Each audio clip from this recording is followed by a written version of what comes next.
अस्सलाम वालेकुम स्टूडेंट्स, आज डिस्कस करेंगे poem the sea by James Reeves, second year English. और आप जानते हैं हम एक ही वीडियो में सारी चीज़ें डिस्कस करते हैं, डिफरेंट वीडियोस नहीं बनाते। स्टार्ट करते हैं इंट्रोडक्शन से। The sea is an imaginative poem in which James Reeves compares the sea to a giant hungry dog.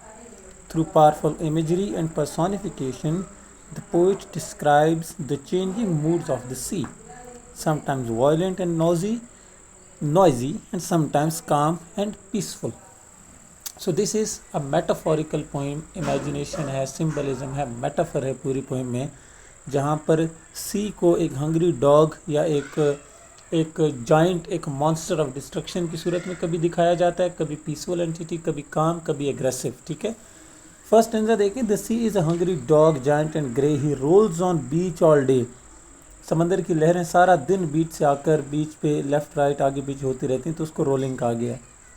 With his clashing teeth and shaggy jaws hour upon hour he gnaws the rumbling tumbling stones and bones and bones. The giant sea dog moans, ऊपर word लिखा गया है एक नॉज, नीचे लिखा गया मोन्स, इसका मतलब होता है चीखना, चिल्लाना, शोर करना। लिकिंग हिज ग्रीजी पॉज, कोई भी डॉग जब गुस्से में आता है, जब फ्रस्ट्रेशन में आता है, जब डिस्ट्रक्शन करता है, तो अपने पाज को, अपने पंजों को लिख करता है, चाटता है। The poet compares the sea to a huge hungry dog. It is giant in size and grey in colour. Grey colour white के लिए यूज़ किया गया है। The waves continuously roll on to the beach like a restless dog moving around. जैसे एक dog है, अब अगर आपने कभी एक ऐसा डॉग देखा जिसको मैड डॉग, क्रेजी डॉग, पागल कुत्ता कहते हैं, वो कभी भी आराम से नहीं बैठता।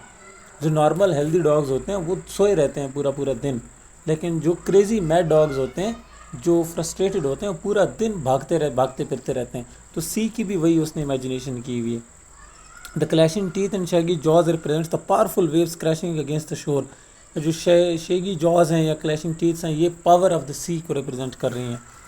The phrase bones bones bones suggest that the sea dog seems to be crying for bones like a hungry animal. जो डॉग्स होते हैं उनका फेवरेट फूड ये बोन्स है। ठीक है। तो अगर उसको खुराक ना मिले तो वो क्या करता है, क्राई करता है, चीखता है, शोर करता है, चिल्लाता है। तो यही जो स्टेट है वो किसकी है, सी की है। इंपॉर्टेंट पॉइंट्स देखिए, ये बेसिकली क्वेश्चंस होते हैं। Sea is shown as a wild and powerful, ठीक है। कंटिन्यूस मूवमेंट क्रिएट्स एनर्जी, बिल्कुल ठीक है। Sound effects make the description vivid. Sound effect जो ऊपर श्रीकिंग के दिखाए गए हैं आपको। लिटरेरी डिवाइसेस, इसमें मैंने फर्स्ट स्टेंजा के जो पॉइंट आउट किए हैं वो हैं metaphor, this is hungry dog. ये बात बेटे सारे स्टूडेंट्स नोट कर लें, मैं हर दफ़ा रिपीट करता हूँ कि पेपर में जो लिटरेरी डिवाइस है उनको ऐसे ही लिखना है जैसे मैंने लिखा हुआ है। कुछ स्टूडेंट्स सिर्फ नाम लिखा आते हैं, मेटाफर, पर्सोनिफिकेशन, एलिट्रेशन, कुछ सिर्फ सेंटेंस लिखा आते हैं, the sea behaves, rumbling tumbling. No, नाम लिखेंगे उसके सामने स्टेटमेंट लिखेंगे, फिर नाम लिखेंगे उसके सामने स्टेटमेंट लिखेंगे। मेटाफर क्या है, the sea is hungry dog, बिल्कुल ये तो स्ट्रेट फॉरवर्ड। जो हमारा टाइटल है वो भी मेटाफॉरिक है। Personification, sea behaves like a living creature. Sea को डॉग कहा गया है, dog is a living being, sea is non living being, तो personification. Alliteration, rumbling tumbling. Repetition हो रही है, बोन्स बोन्स बोन्स। रिपीटिशन होता है जब पूरा वर्ड एक ही सेंटेंस में रिपीट होता है। इमेजरी है, ये क्लैशिंग टीथ, शेगी जॉज, ऊपर एक आपने फर्स्ट से सेकंड लाइन में पढ़ा है ग्रे कलर, ये सारा जो है क्या है, इमेजरी है। सेकंड स्टेंजा देखें। And when the night wind roars, जब रात की हवाएं चलती हैं, and the moon rocks in the stormy cloud, और बादलों से जो चांद है, मून है, वो बाहर आता है। He bounds to his feet and snuffs and sniffs. अब मून जो है वो क्या करता है, समंदर की लहरों को कंट्रोल करता है। अब डॉग क्या था, पावर, सी क्या है, पावर। उसको कंट्रोल करने वाली चीज़ क्या है, मोस्ट पावरफुल, मोर पावरफुल। तो मून क्या है, मोर पावरफुल देन द सी। तो जब मून आता है बाहर तो सी क्या करता है, स्निफ एंड स्नफ करना शुरू हो जाता है। ठीक है, यानी वो बिल्कुल पुरसुकून हो जाता है, डर जाता है। Shaking his weight side over the cliffs, तो अब वो क्या करता है कि अपनी जो वेट साइड है, अभी पहले उसकी साइड दिखाई जा रही थी बीच की, और अब दिखाई जा रही है mountains and cliffs. And howls and hollows long and loud, और फिर अब उस तरफ को शोर शराबा कर रहा है। In this sense the sea becomes more violent during the stormy night. जब स्टॉर्मी नाइट्स आती हैं, तूफान गिराते हैं, आंधी तूफान, बारिश, समंदर में तूफान जब आते हैं, the roaring wind and moving clouds create a frightening atmosphere. क्या अब हवाएं रोर कर रही हैं, हवाएं तेज़, आंधियाँ चल रही हैं। क्लाउड्स क्या कर रहे हैं, उनमें से बारिश तेज़ी से आ रही है, बिजली चमक रही है, बिजली गरज रही है, उसकी अलग थंडरबोल्ट की आवाज़ें हैं। और इस सब को मिला के एक फ्राइटनिंग शदीद खौफनाक एटमॉस्फेयर क्रिएट किया गया है। The sea dog suddenly jumps up energetically. अब क्या करता है कि वो सी डॉग जो चांद के निकलने से पहले पुरसुकून हो गया था, अब जब चांद के आगे बादल आ गए हैं और वो बादल गरजने चमकने शुरू हो गए हैं, हवाएं चलना हो गई हैं, तो फिर सी डॉग भी एनर्जेटिकली ऊपर आ गए। The waves rise high and strike the cliffs. अब हवा लहरें उठती हैं और जाके ज़ोर से टकराती हैं, क्लैश करती हैं, स्ट्राइक करती हैं किस चीज़ को, क्लिफ को, पहाड़ों को, चट्टानों को। इसके इंपॉर्टेंट पॉइंट्स देखें। सी बिकम्स फियर्स, ठीक है, during the storms, fierce and dangerous. Nature appears more powerful and controllable. Yes, nature जो है वो क्या है, अब देखें ना, मून अगर सी को कंट्रोल कर रहा है वो भी नेचुरल है, विंड है वो भी नेचुरल है, क्लाउड्स हैं वो भी नेचर है, उसकी शोर शराबा बारिश है वो भी नेचर है, सी है वो भी नेचर। तो हर तरफ से हमें नेचर की पावर दिखाई जा रही है। Literary devices, personification, sea sniffs, shakes and howls, ये जैसे पीछे डॉग वो किया गया था, सी को पर्सोनिफाई किया गया था कि it behaves like living things, तो यहाँ पे भी same phenomena. Alliteration, auditory imagery, howls and hollows, auditory यानी सुनना, विजुअल इमेजरी देखना, स्टॉर्मी क्लाउड्स नज़र आते हैं, बिल्कुल ठीक है।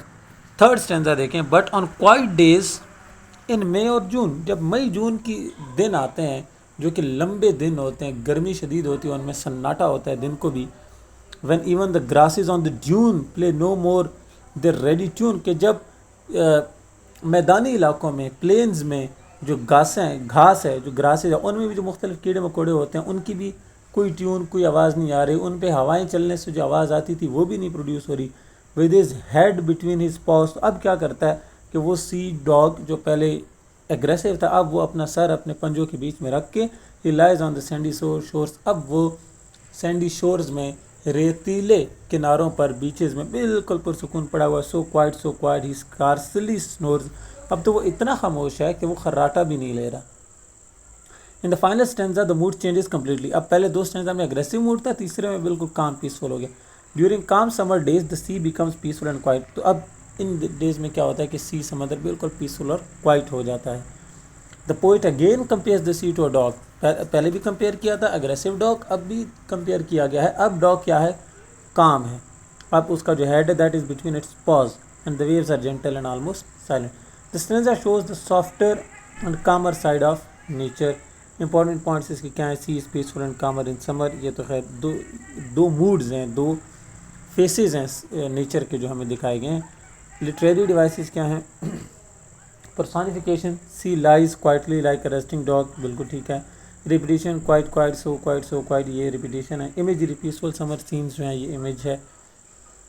थीम्स देखें इसके, पावर ऑफ नेचर एक बहुत डोमिनेंट थीम है, चेंजिंग मूड्स ऑफ द सी बहुत डोमिनेंट थीम है, ब्यूटी एंड डेंजर बहुत डोमिनेंट थीम है, ठीक है। टोन क्या है इसकी, टोन है इसकी फर्स्ट स्टैंजा में वाइल्ड है, एनर्जेटिक है, सेकंड स्टैंजा में भी सेम है, थर्ड में पीसफुल है, बिल्कुल काम। सेंट्रल आइडिया आप इसका देख लें। The poem presents the sea as a living creature with changing moods, sometimes it is fierce, कभी कभी ये क्या होता है, गुस्से में होता है, फियर्स एग्रेसिव होता है, and noisy like a hungry dog, and sometimes काम एंड पीसफुल, और कभी काम होता है, पीसफुल होता है, पुरसुकून होता है। The poet beautifully captures both the power and beauty of nature, के पोइट जो है दोनों को ब्यूटीफुली दिखा रहा है, ठीक है। इंपॉर्टेंट क्वेश्चंस ये नोट कर लें, ये आपने लाजमी याद कर लें। Why does the poet compare the sea to hungry dog, poet क्यों कंपेयर करता है। How does the poet describe the stormy sea, उसको किस तरह उसकी डिस्क्रिप्शन पूरी जो है अपने लिखनी है। डिस्क्राइब द काम सी इन द लास्ट स्टैंजा, बिल्कुल समर वाला जो पूरा सीन है वो आपने खींचना है। Discuss the use of imagery in the poem, जहाँ जहाँ से इमेजरी है वहाँ से उठाएंगे। सेंट्रल आइडिया आपने ऊपर पढ़ लिया, तो ये इसका सेंट्रल आइडिया है। This is your poem the sea by James Reeves, if I am not wrong, James ही है इसका नाम।